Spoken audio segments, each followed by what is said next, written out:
안녕하세요. 부자경매 김인성입니다. 오늘 분석하는 물건은 아파트 지분 매각을 재매각으로 진행된 물건을 낙찰받아서 공유물 분할을 위한 경매로 진행되는 그런 물건입니다.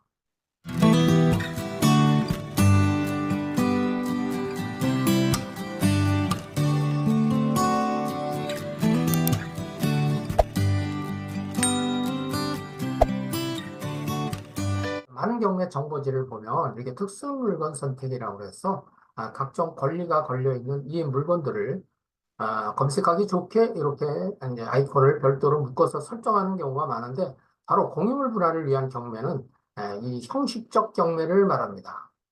자, 재매각은 최고가 매수인이 법원이 정한 잔금 기한 내에 대금을 완납하지 않을 경우 입찰 보증금을 반환되지 않고 몰수된 상태에서 법원이 직권으로 매각 당시 회차의 최저 매각 금액으로 다시 매각을 실시하는 것을 말합니다.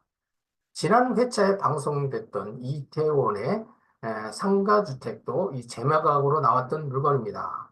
자, 오늘도 그 연장선에서 왜 재매각으로 나오는지 그 이유를 살펴보고 또 이런 물건들을 타산지석으로 삼아서 우리 입찰하는 사람들이 실수를 안 하도록 그런 측면에서 방송을 진행합니다. 낙찰받은 물건을 포기하는 유형을 보면은 첫 번째, 권리 분석의 실수나 착각. 권리 분석은 이제 등기부상 권리 분석과 이제 대항력 있는 임차인에 대한 권리 분석이 있죠. 또 가격 분석에 실수가 있을 수 있고, 또 입찰서 작성에 실수도 있습니다. 또 가장 많은 그 유형인 이 자금 계획의 실수도 있습니다. 자, 오늘 물건은 이 네 가지 유형 중에 어떤 실수로 인해서 재매각으로 나왔던 물건을 다시 진행을 하는 것일까요? 한번 살펴보겠습니다. 자, 해당 물건지 현황입니다.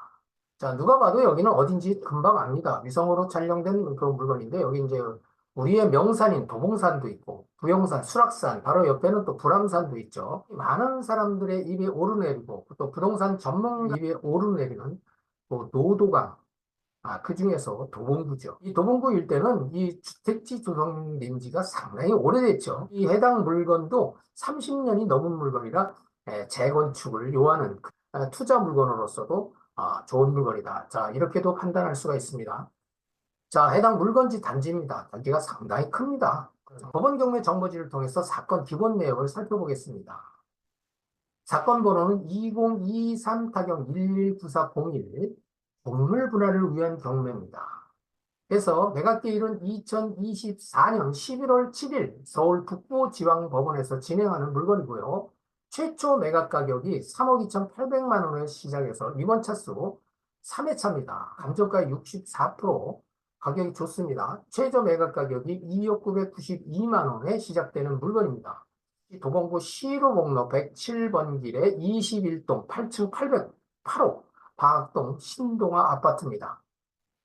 자, 이 물건을 보면 여기 이제 청구 금액이 안 나와 있습니다. 보통 일반적으로 경매 물건은 강제 경매든 임의 경매로 되네 채권자가 채무자의 부동산을 강제 매각을 통해서 채권을 실현하기 위한 그런 경매인데 공유물 분할을 위한 경매에는 이 청구 금액이 없습니다. 곧 공유자 간에 채권 채무가 존재하지 않는다. 자, 이렇게 봅니다. 여기서 이게 이제 특색이죠. 그래서 공유물 분할 청구에는 이 청구 금액이 영어로 나와 있습니다.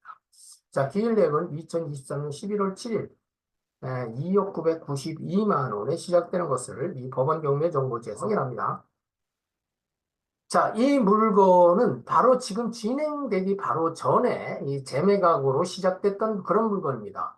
그래서 사건 번호는 2021-15로 이제 시작되는 물건이고, 현재 주소지하고 동일한 주소임을 여기서 이제 확인합니다. 경매 목록은 토지 및 건물 지분 매각입니다. 지금 현재 진행되는 물건은 지분 매각은 아니고 808호 건물 전부입니다. 자, 요게 다르죠. 그래서 요거는 이제 재매각으로 나왔던 물건에 대한 개요입니다. 그래서 여기 토지 면적을 보니까 이제 토지 면적이라고 하는데 원칙상으로는 대지권이라고 표기합니다. 공동주택에 있어서는 등기부등본이나 감정평가서에도 대지권이라는 용어로 표기가 되죠. 그래서 그 대지권이 0.68평이 있고 또 건물 면적도 3.75평 지분 매각입니다. 그래서 이게 감정가이자 최초 매각 가격이 9,428만 5천 원에 시작되는 물건입니다. 그런데 여기서 보면은 입찰 보증금이 20%라고 이렇게 표기가 되어 있습니다. 자, 입찰 보증금 20%는 재매각 물건을 표시합니다. 그래서 최저가의 20% 입찰 보증금을 납입을 하고 경매를 진행을 해야 되는 그런 물건입니다. 자, 그렇다고 보면 이 물건에 왜 재매각으로 나왔는지, 무슨 유형에 의해서, 무슨 사유로 인해서 재매각이 나왔는지는 여러분들이 한 번씩은 판단을 해봐야 되는데, 자, 이 물건의 매각대금이 얼마였습니까? 2021년 11월 10일자의 매각대금이 무려 이게 얼마입니까? 9억 5,888만 8,880원. 이 8자는 보니까 여기 이제 그 8층 805호니까 요 8호를 기준으로 해서 금액을 쓴 듯한 그런 느낌이 듭니다. 재밌네요. 자, 무려 1,017%입니다. 감정가에. 자, 이게 가능합니까? 어떻게 9,428만 5천 원짜리를 9억 5천 이상을 씁니까? 이런 경우도 있습니다. 놀랍죠? 자, 그렇다고 보면 방금도 얘기했지만 이 지금 낙찰받은 사람은 어떤 유형에 속해서 이 물건을 이렇게 높은 금액에 썼다가 낙찰을 포기를 했을까요? 이건 여러분들이 여기서 한번 분석을 해보면 됩니다.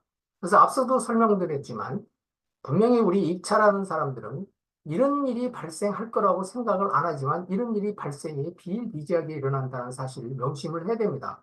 전 회차의 이태원 물건을 보면서 타산지석으로 삼아서 이런 실수는 하지 말아야 됩니다. 그 피 같은 돈을 잃어버려서는 안 되겠죠.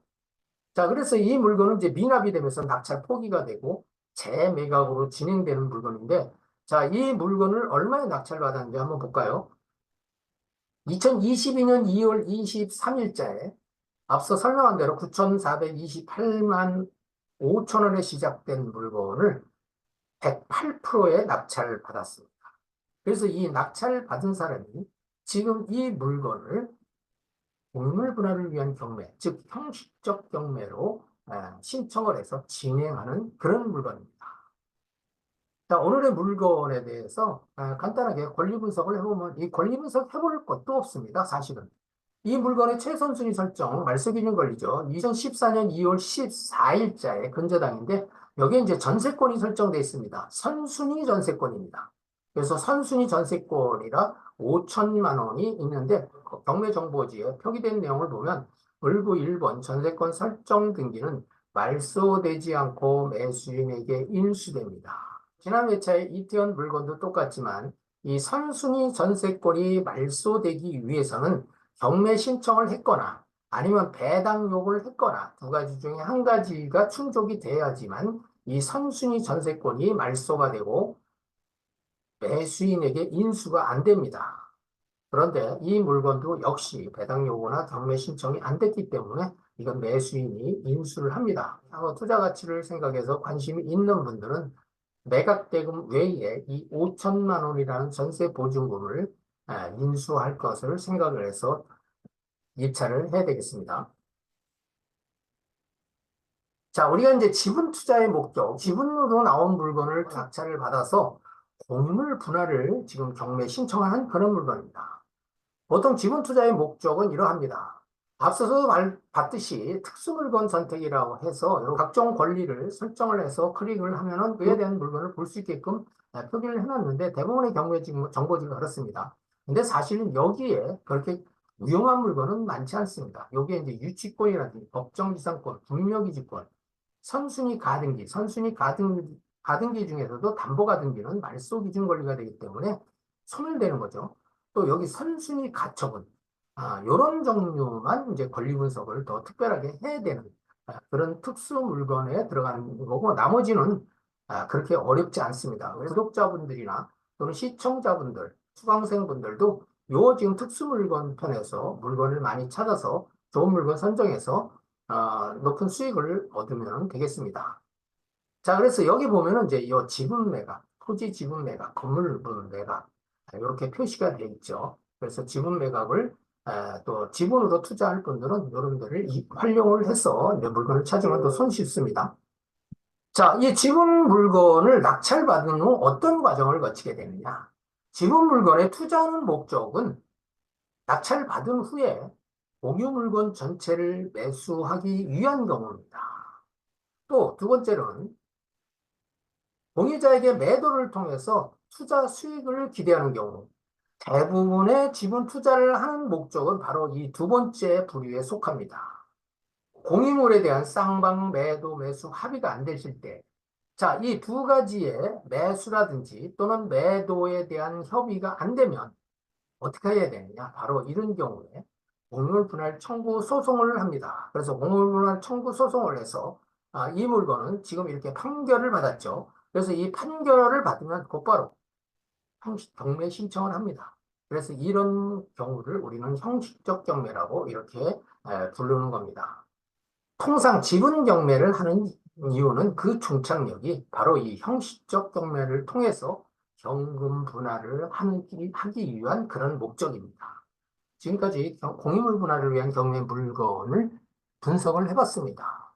해당 물건에 관심 있는 분들은 좀 더 자세한 권리 분석을 통해서 좋은 결과 있기를 바랍니다. 구독과 좋아요는 영상 제작에 큰 힘이 됩니다. 감사합니다.